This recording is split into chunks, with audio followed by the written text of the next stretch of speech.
bienvenue à vous Marine Le Pen. Merci d'être là au lendemain de cette fameuse réunion donc, à l'Élysée qui a rassemblé l'ensemble des chefs de parti et de présidents de groupe, sauf ceux du Rassemblement national et de la France insoumise. Vous avez, j'imagine, quand même écouté les commentaires à la sortie. On avait l'impression que ça bougeait un petit peu. Qu'en avez-vous pensé? Est-ce que vous pensez que la situation est en train de se débloquer ou pas?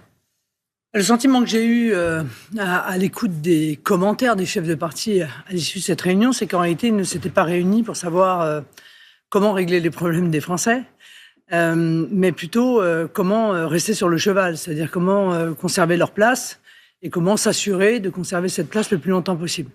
Je suis donc pas mécontente de ne pas avoir été invitée. Par ailleurs, ne souhaitant pas du tout participer au gouvernement d'Emmanuel Macron, je n'avais au passage rien à y faire. Mais encore une fois, ce qui m'intéresse moi, c'est la vie quotidienne des Français, c'est comment l'améliorer, c'est comment faciliter leur vie.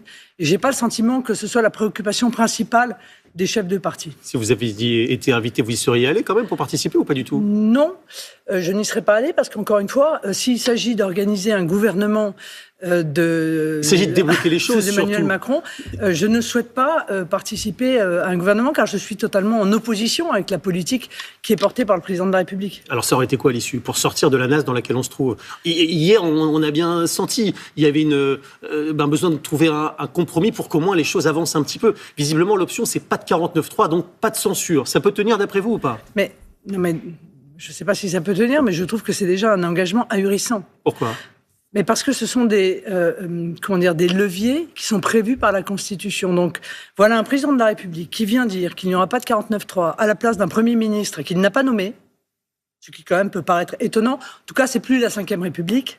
Et des chefs de parti qui viennent dire qu'ils n'utiliseront pas un outil qui est celui de la Constitution, même s'il s'agissait de défendre les Français d'un danger imminent. Donc c'est un détournement, un contournement de la Constitution. C'est un contournement de la Constitution, c'est du rodéo en réalité. Ces gens-là montent sur le cheval, non pas pour aller quelque part, ils montent sur le cheval pour y rester. Même si le cheval se cabre, même s'il fait des ruades, eh bien, l'important pour eux, c'est de rester assis sur la selle du cheval. Ça n'est pas la vision que j'ai de la politique. Sauf qu'ils ont été nombreux à dire, nous, on ne veut pas forcément être dans le gouvernement, on ne veut pas être ministre. Ils ne revendiquent pas de poste de ministre. En gros, à gauche, ils disent, on ne veut pas de Premier ministre de droite. À droite, ils disent pas de Premier ministre de gauche, etc.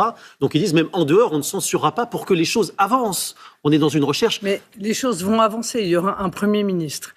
Le Premier ministre nommé par le Président de la République sait ce qu'il doit faire pour pouvoir travailler dans des conditions correctes. Ce sont les mêmes conditions qui avaient été posées à M. Barnier. Parler avec l'ensemble des forces politiques, construire un budget en tenant compte de ce qui constitue les lignes rouges des uns et des autres. C'est parfaitement faisable en réalité. M. Barnier ne s'est pas plié à cet exercice. Je ne sais pas si c'est par arrogance ou je ne vais pas entrer dans son cerveau. Ce qui est sûr, c'est qu'il ne l'a pas fait.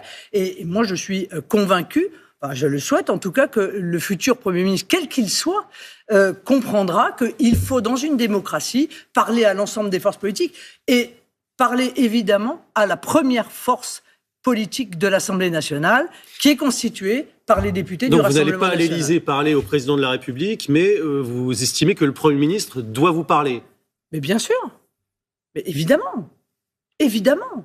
Évidemment que le Premier ministre va, je l'espère, organiser dès sa nomination une consultation précisément pour co-construire ce budget, puisque l'Assemblée nationale est dans une situation particulière qui est la conséquence de la manœuvre électorale de l'entre-deux tours des législatives avec ses 200 désistements, c'est qu'il n'y a pas de majorité à l'Assemblée nationale. Il faut donc parler avec l'ensemble des trois pôles, des trois blocs que constitue aujourd'hui l'Assemblée nationale. Michel Barnier vous a quand même traité, il vous a donné raison sur un certain nombre de points, et pourtant vous avez voté quand même la censure. Que doit vous donner de plus le futur Premier ministre, concrètement? Non, mais c'est pas un problème de données. Moi, je veux rien pour moi.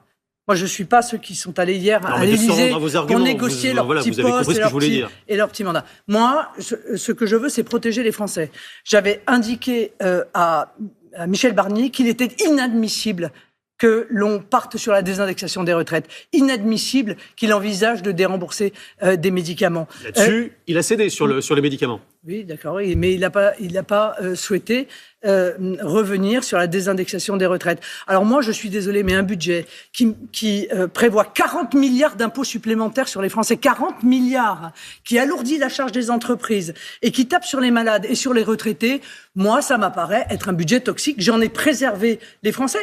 Si je puis me permettre, en un vote de censure, on a fait économiser aux Français 40 milliards d'impôts supplémentaires. Oui, vous voyez, bon, c'est quand même une relative efficacité. Les déficits vont se creuser, les impôts vont augmenter. Si, parce que la loi spéciale ne peut pas corriger ce fait. Si.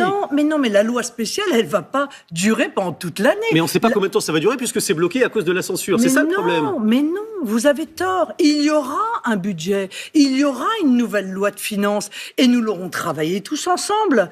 Et par conséquent, elle sera votée et très certainement bien avant le mois d'avril. Ce qui veut dire que ceux qui viennent aujourd'hui faire du catastrophisme en disant aux Français, il y a 17 millions de Français qui vont payer plus d'impôts, mentent aux Français. À Bercy, on dit il faut que ça soit réglé avant la fin du premier trimestre, sinon les impôts vont bien augmenter. Avril, c'est après le premier trimestre. Mais non, c'est en avril que ça se calcule.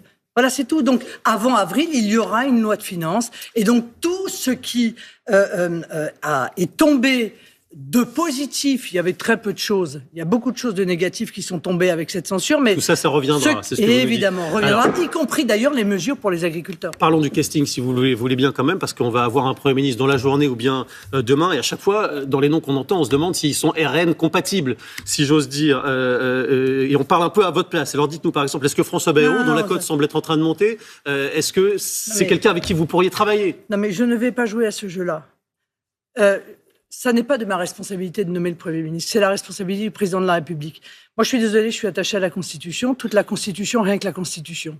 Le Président de la République sait, encore une fois, que nous souhaitons que les 11 millions d'électeurs du Rassemblement national soient respectés et entendus, parce que respecter, c'est une chose, mais respecter les 11 millions d'électeurs du Rassemblement national, c'est aussi tenir compte de leurs aspirations. Mais il y en a qui sont plus proches de vos idées. Entre Bruno Retailleau et un Premier ministre de gauche, on imagine que vous préférez Bruno Retailleau ou pas ? C'est la condition que nous avons posée. Donc, à charge pour le Président de la République de choisir un Premier ministre qui respecte cette condition qui est essentielle en démocratie. Nous ne demandons pas la lune tout de même, on ne demande pas des avantages indus, on demande que la démocratie soit respectée. Nous sommes la première force, encore une fois, à l'Assemblée nationale, le premier groupe à l'Assemblée nationale. Oui. Nous avons fait 11 millions d'électeurs, ces 11 millions d'électeurs doivent être respectés. Sauf qu'aujourd'hui, votre poids et votre influence semblent en régression par rapport à la semaine dernière, puisque visiblement le point commun hier de la réunion, c'est Emmanuel Macron qui dit « on ne veut plus être dans la main du RN ». Ce sont les mots qui ont été prononcés. François Hollande, ce matin, dit dans Le Parisien, Madame Le Pen a été victime de sa propre décision et en censurant, elle a tout perdu. Vous répondez quoi à ceux qui disent cela ? Je pense que les responsables politiques et les commentateurs devraient être prudents dans leurs analyses. Voilà. Un sondage paru ce matin vient contredire l'intégralité des commentaires que j'ai pu entendre depuis une semaine. C'est un sondage IFOP qui vous place en tête au premier tour. Voilà. Il faut qu'ils soient prudents et qu'ils ne prennent pas leurs rêves pour la réalité. Voilà. Le problème de la classe politique française, c'est sa déconnexion avec la réalité. Pourtant, il y a eu des choses. Il y a eu, par exemple, une partielle que vous avez perdue ce week-end dans les Ardennes. Il y a eu également l'un de vos députés dont la permanence a été murée par des agriculteurs. Il y a certains de vos électeurs qui ne comprennent pas cette décision que vous avez prise. Nous avons gagné une municipale en partielle. Nous avons perdu une législative en raison de la faible participation à 300 voix. Si vous souhaitez en tirer une conclusion politique, on essaie de regarder les signaux, les indices faibles. Je vous appelle à être prudent. Quant aux agriculteurs, je pense que là, pour le coup, si vous voulez, ce ne sont pas les agriculteurs. Nous sommes un peu victimes d'une bataille électorale syndicale, puisque vous savez qu'il y a des élections à la Chambre d'agriculture à la fin du mois de janvier, et que je pense qu'un certain nombre de syndicats essayent de faire parler d'eux plus qu'autre chose, parce que les agriculteurs, nous les avons toujours défendus, nous continuerons évidemment à les défendre, et évidemment, nous ferons des avantages qui étaient prévus dans le PLF, une ligne rouge du futur budget. Il faudra bien sûr que l'ensemble de ces mesures qui ne sont pas spectaculaires non plus, mais enfin qui ont le mérite d'exister, soit dans la future loi de finances. Alors l'autre actualité forte, Marine Le Pen, ce matin, c'est évidemment la situation en Syrie. 3 jours après le renversement de Bachar el-Assad, Jordan Bardella, dimanche, a parlé d'une catastrophe géopolitique. Est-ce que vous êtes d'accord avec ça ou pas ? En tout cas, ce qui est sûr, c'est que là encore, je trouve que les commentateurs manquent de prudence. Parce que il est évident que, évidemment, on se réjouit du renversement d'un pouvoir autoritaire et brutal pour le peuple syrien. Mais nous ne souhaitons pas qu'il soit remplacé par un pouvoir tout aussi autoritaire et probablement encore plus brutal. Mieux valait Assad que ceux qui sont arrivés au pouvoir aujourd'hui. C'est ça la question. Oui, mais c'est terrible ce que vous êtes en train de dire, parce que ça veut dire que le peuple syrien a le choix en réalité entre Assad et les djihadistes. Bon, donc c'est terrifiant. Moi, ce qui est sûr, c'est que je crains pour les minorités. Voilà, parce que je sais comment les djihadistes se comportent. Je crains pour les populations qui vont fuir cette potentielle dictature islamiste et qu'il va falloir que les pays autour et accessoirement les pays européens gèrent. Et je crains évidemment la déstabilisation de la région parce que plus les islamistes... Mais dans ce contexte, il faut suspendre les demandes d'asile ou pas ?